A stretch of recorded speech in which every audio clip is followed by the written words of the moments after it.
নদে নৌকাডুবি হয়ে নিখোঁজ ৫।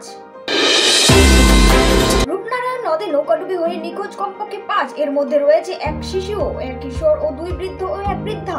৪ জনের বাড়ি হাওড়া এবং একজনের বাড়ি বাগনানের বানকুড়ে। বৃহস্পতিবার বিকেলে ঘটনাটি ঘটে দাসপুর থানার দুধকুমড়া এবং হাওড়ার বাগনান থানার চিতনান এলাকার মাঝে রূপনারায়ণ নদে। পুলিশ জানিয়েছে লিলুয়া বেলগাছিয়া কুঞ্জপাড়া থেকে মহাদেব কর্মকার, অচ্যুত সাহা ও অমল ঘোষ এই ৩ জন তাদের ফ্যামিলি নিয়ে ঘুরতে যায়। নিখোঁজরা হলেন ঋষভ পাল বয়স ৭, প্রীতম মান্না বয়স ১৭, অচ্যুত সাহা, অমর ঘোষ ও তার স্ত্রী সঙ্গীতা ঘোষ। প্রীতমের বাড়ি মানকুড়ে, বাকি ৪ জনের বাড়ি হাওড়ার বেলগাছিয়া লিচু বাগান এলাকায়। নিখোঁজদের সন্ধানে এলাকার মাঝিদের নিয়ে পুলিশ রূপনারায়ণ নদের মানকুড় বক্সি সহ বিভিন্ন জায়গায় তল্লাশি করছে। আসছে জাতীয় বিপর্যয় মোকাবিলা দপ্তরের টিমও। খবর পেয়ে ঘটনাস্থলে আসেন হাওড়ার গ্রামীণ পুলিশের সুপার স্বাতী ভাঙ্গালিয়া, ছিলেন আমতার বিধায়ক সুকান্ত পাল, বাগনান ১ নম্বর পঞ্চায়েত সমিতির সদস্য সুপ্রিয় সিংহ প্রমুখ।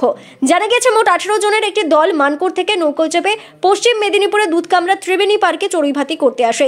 চড়ুইভাতি শেষে তারা ফের নৌকোয় চেপেই মানকুড়ের দিকে ফিরছিলেন। সেই সময় কোনো কারণে নৌকো কাত হয়ে যায় এবং তারপরেই ডুবে যায়। সকলেই নদীতে পড়ে যায়। নৌকা ডুবতে দেখে নদীতে থাকা ও পাড়ে থাকা অন্যান্য নৌকার মাঝিরা নৌকা নিয়ে নদীতে চলে যায়। উদ্ধার কাজ করেন তারা। ১৩ জনকে উদ্ধার করতে সক্ষম হন। বাকিরা এখনও নিখোঁজ। জানা গিয়েছে হাওড়ার বেলগাছিয়া লিচু বাগান থেকে ১৩ জন এসেছিলেন আর মানকুড়ের ৫ জন ছিলেন। মহাদেব কর্মকার ছিলেন মূল উদ্যোক্তা। তিনি তার পরিচিত গণেশ মান্নার বাড়িতে মানকুড়ে এসেছিলেন। সেখান থেকেই তারা চড়ুইভাতি করতে যাওয়ার পরিকল্পনা করেছিলেন। গণেশ মান্না নিজেও এদিন পিকনিকে গিয়েছিলেন। তিনি বলেন, যাবার সময় নৌকো দুটি খেপে ১৮ জনকে ভাগ করে নিয়ে গিয়েছিল আর ফেরার সময় একটি খেপেই সকলকে নিয়ে ফিরছিলেন। আর এতেই সমস্যা হয়েছে। যাত্রীদের মধ্যে অনেকে বলেছেন নৌকায় জল ছিল। তারা নৌকোর মাঝিকে জল বের করে নৌকা ছাড়ার কথা বললেও তিনি তা শোনেননি। এদিকে এই খবর পেয়ে বেলগাছিয়া লিচু বাগানে নেমে এসেছে উৎকণ্ঠা। জানা গিয়েছে এদিন ৮টা সাড়ে ৮টা নাগাদ লোকেরা যে যার নিজেদের ব্যক্তিগত গাড়ি করে মানকুড়ের উদ্দেশ্যে রওনা দিয়েছিলেন। এখানে ১০টা সাড়ে ১০টা নাগাদ পৌঁছন এবং তারপরেই নৌকোয় করে দুধকুমড়ার উদ্দেশ্যে রওনা দেন। দুধকুমড়ায় তারা পৌঁছেছিলেন সাড়ে ১২টা নাগাদ।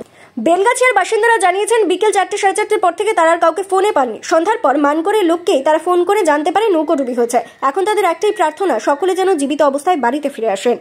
Bureau report, XTV Bangla.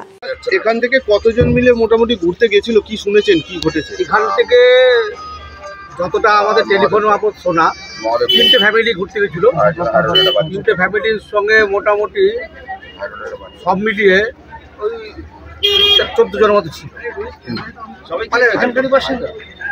হ্যাঁ, এখানকার বাসিন্দা যারা ঘুরতে গেছে। ফ্যামিলি গেছিল তো, ফ্যামিলি স্বামী স্ত্রী গেছিল। তাদের একদিন এখানে কোথায় গেছিলেন ঘুরতে? কোথায় গেছিলেন? ঠিক আছে, আপনার বাগনান। বাগনান ওটা জায়গাটাও আপনার পরে বাক্সি ওটা রূপনারায়ণ নদী পের হয়ে ওপারে গিয়ে নৌকা করে।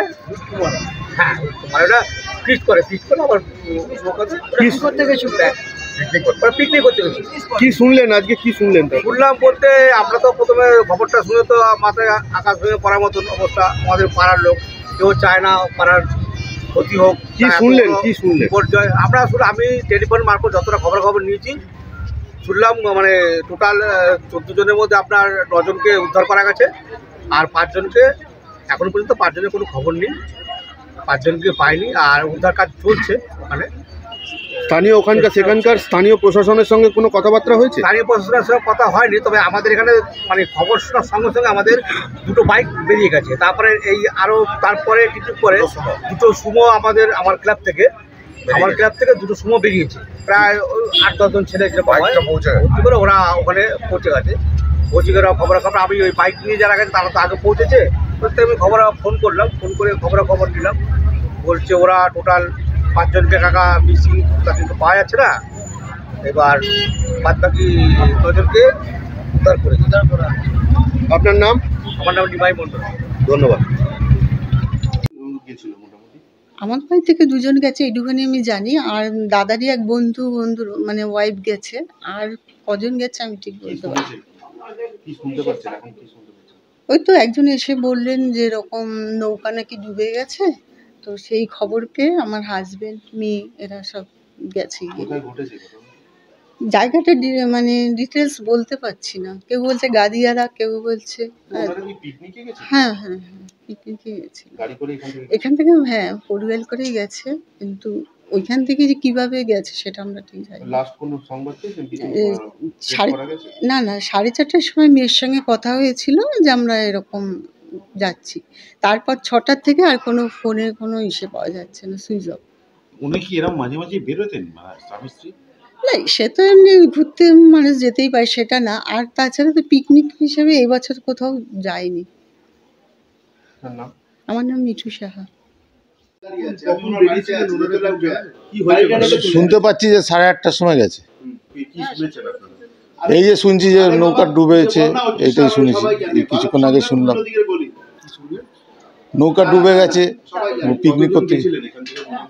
এখান থেকে তো 6 জন গেছে শুনেছি, আর নাকি অন্য অন্য জায়গার থেকে আরও গেছে, টোটাল নাকি 14-15 জনের টিম গেছে। হ্যাঁ, এই খবরটাই পেলাম। এখন তো ডিটেলস আমরা জানি না কে কে নিখোঁজ হয়েছে। এই বাড়ি থেকে 2 জন গেছে, অচ্যুত সাহা আর সঙ্গীতা সাহা। আমার কাকা হয় অচ্যুত সাহা। না না না না, কোনো খবর পাইনি। আমার নাম রতন সাহা।